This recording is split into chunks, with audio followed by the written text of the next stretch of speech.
Welcome to my YouTube channel. तो आज का जो हमारा कॉन्सेप्ट है सामूहिक एकता का सिद्धांत, थ्योरी ऑफ सोशल सॉलिडरिटी। तो इसे समझेंगे ये क्या है। तो दुर्खिम का ये दिया हुआ कॉन्सेप्ट है, काफ़ी इम्पॉर्टेंट है। डिवीज़न ऑफ लेबर जो बुक है इसमें इन्होंने भागों में बांटा है और डिवीज़न ऑफ लेबर के आधार पर इन्होंने डिवाइड किया है। दो एकता के बारे में बताया इन्होंने। समाज को सामाजिक एकता दो भागों में विभाजित होती है, यांत्रिक और स्वाभाविक। तो इस कॉन्सेप्ट को समझेंगे। और आपने और वीडियो नहीं देखी हैं इनकी बायोग्राफी और इनके कॉन्सेप्ट, तो ज़रूर विजिट करिएगा चैनल को। प्लेलिस्ट बनी हुई है, कंटिन्यू वीडियोज़ आ रही हैं। यदि प्रिपरेशन आप पीजीटी की कर रहे हो सोशियोलॉजी सब्जेक्ट से, तो चैनल से जुड़ के प्रिपरेशन कर सकते हैं। क्लासेस चल रही हैं, फ्री ऑफ कॉस्ट चल रही हैं। और शेयर भी कर दिया करिए, वीडियो अच्छी लगा करे तो लाइक भी करा करिए और फीडबैक ज़रूर दिया करिए कि आपको वीडियो कैसी लगी, कंटेंट आपको कैसा लगे, अच्छा या बुरा कुछ भी लगा हो आप कमेंट बॉक्स में मेंशन करिए। ठीक है, तो चलिए तो देखते हैं ये कॉन्सेप्ट। जैसा कि मैंने अभी बताया आपको, यांत्रिकी और स्वाभाविक एकता के रूप में इन्होंने जो आपका सामाजिक एकता है इसको बांटा है। दुर्खिम के अनुसार सामाजिक एकता के स्वरूप में परिवर्तन होता है और यह परिवर्तन यांत्रिक एकता से क्रमशः स्वाभाविक एकता की ओर होता है। यांत्रिक एकता में एक रूपता होती है और ये एकता तब तक संभव होती है जब व्यक्ति का व्यक्तित्व अलग अलग मान्यताओं में हो जाता है या मान्य हो जाता है। माना आदिम और सरल समाजों में यांत्रिकता जो एकता है और आधुनिक समाजों में स्वाभाविक एकता पाई जाती है।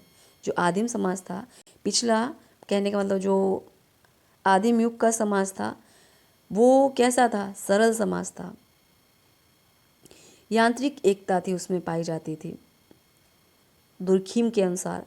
और उन्होंने बताया जो आधुनिक समाज है उसमें स्वाभाविक एकता पाई जाती है।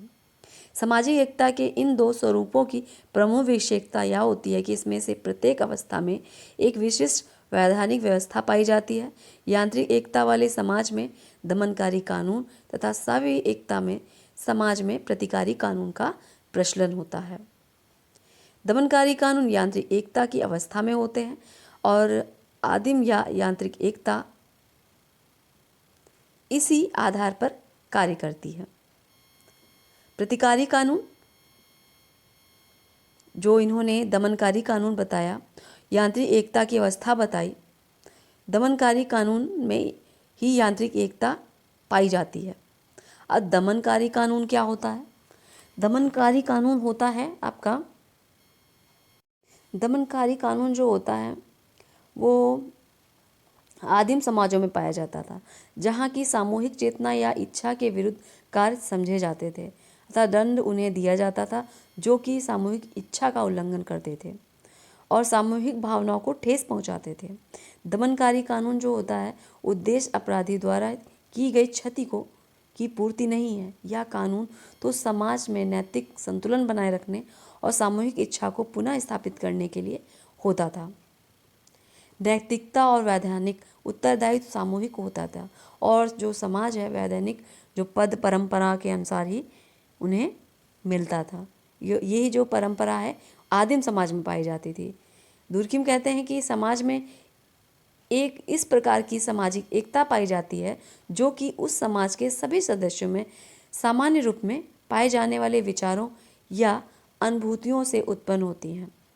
भौतिक रूप से जो दमनकारी कानून है इस प्रकार की सामाजिक एकता की स्थिति में पाया जाता है। ठीक है, और प्रतिकारी कानून के बारे में इन्होंने क्या बताया? प्रतिकारी कानून को बताया कि आधुनिक समाज की ये विशेषता है। सभ्यता के विकास और सामाजिक जो श्रम विभाजन है, डिवीज़न जो लेबर का है, उसमें इन्होंने बताया कि इसके साथ साथ आदिम समाज में भी पाया जाने वाली एक रूपता नष्ट हो गई है और समाज में भिन्नता उत्पन्न हो गई है। प्रत्येक व्यक्ति के भिन्न भिन्न व्यक्तित्व, अनुभव और कार्य हो गए हैं, जिसके कारण व्यक्तिगत वैयक्तिक स्वतंत्रता का महत्व बढ़ गया है। इस कारण परिणाम यह हुआ है कि अपराध जो हैं को अब समग्र रूप से विरुद्ध और कार्य और सामूहिक इच्छा या उल्लंघन ना समझकर व्यक्ति के विरुद्ध कार्य समझा जाने लगा है। इन सब परिवर्तनों के फलस्वरूप कानून का जो स्वरूप है दमनकारी हो गया है। प्रतिकारी रूप में दमनकारी रूप से बदलकर प्रतिकारी कानून के रूप में बदल गया है। अब कानून का जो उद्देश्य है नुकसान प्राप्त व्यक्ति की हानि को पूरा करने या व्यक्ति को सब कुछ लौटा देना हो गया है जो कि अनुचित रूप से उसे छीन लिया गया है। तो इस तरीके से ये जो कॉन्सेप्ट इन्होंने दुर्खिम जी ने दिया है, ये इनका पहला कोई कॉन्सेप्ट नया नहीं है।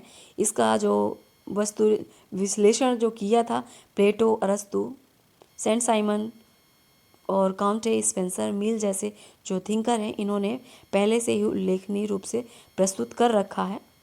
ठीक है, तो ऐसा कुछ नहीं है कि हमारे दुर्खिम जी ने इसे ये जो यांत्रिक एकता के बारे में बताया, जो इन्होंने प्रतिकारी कानून यांत्रिक एकता में बताया है, इसके बारे में और भी विचारकों ने बात की है।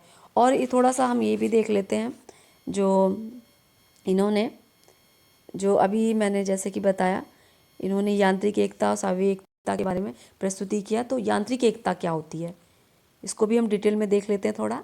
यांत्रिक एकता जो होती है, आदिम समाज में यांत्रिक एकता से बंधे हुए होते थे, जिसमें धीरे धीरे परिस्थितियों के बदलने के साथ यांत्रिक एकता का रूप भी बदल गया। और ये जो एकता है, इसमें जैसे विचार हैं, जीवन के ढंग हैं, धारणाएं हैं, ये मानसिक नैतिकता है और परंपराएं, धर्म है, इन सब का दबाव रहता था। जो आदिम समाज था, इसमें यही सब परंपराएं थी जो लोगों को बांधे रखती थी, नियंत्रित करती थी। और इसे ही दुर्खिम ने यांत्रिक एकता के रूप में कहा है। जैसे कि लोगों में जनमत, परंपरा, धर्म और राजा के दबाव में आंख मूंद कर विश्वास कर लेना और अपने विचारों को ना व्यक्त करना। व्यक्तिगत कोई सामूहिक व्यक्तित्व में कोई मिलीजुली सरकार नहीं होती थी, व्यक्तित्व का अस्तित्व तक मिट जाता था। तो इसी को इन्होंने यांत्रिक एकता बताया। जैसा राजा बोलता वैसा करना, ये यांत्रिक एकता के अंतर्गत आता है। और ये दूसरा जो इन्होंने सावयवी एकता बताई, इसमें इन्होंने बताया धीरे धीरे जो परिस्थितियाँ बदली, जनसंख्या बढ़ी और सब में अलग अलग डिवीज़न हुए, लोग अपने अपने कार्य को अलग अलग तरीके से करने लगे। जैसे कि जो जिसका कार्य होता था, मानो पेशे के हिसाब से डिवीज़न हुआ। किसी का पेशा, किसी को लकड़ी का काम आता है तो लकड़ी का बढ़ई बन गया, किसी को कोई डॉक्टर बन गया, कोई इंजीनियर बन गया, और इसी तरीके से कोई टीचर बन गया। सब जो कार्य हैं, कार्यों के पेशे के आधार पे सभी का डिवीज़न हो गया। और लेकिन फिर भी ये क्या है, एक दूसरे से जुड़े हुए हैं, संगठित रूप से कार्य कर रहे हैं, एक दूसरे पर इनका दबाव है। कहने का मतलब ये है, यदि आपके घर में पेंट करवाना है तो आप कारपेंटर को नहीं बुलाओगे, पेंटर को बुलाओगे। तो इस तरीके से एक दूसरे पे आश्रितता बढ़ गई है। तो इसी को इन्होंने ये सावयवी एकता के रूप में प्रस्तुत किया है, जो आपके दुर्खिम जी हैं।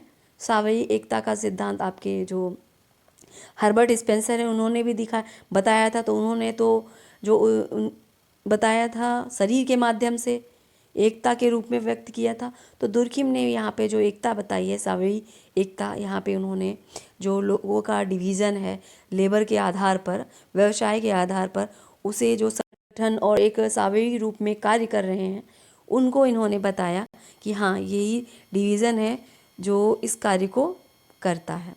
ठीक है, तो आई होप आपको समझ में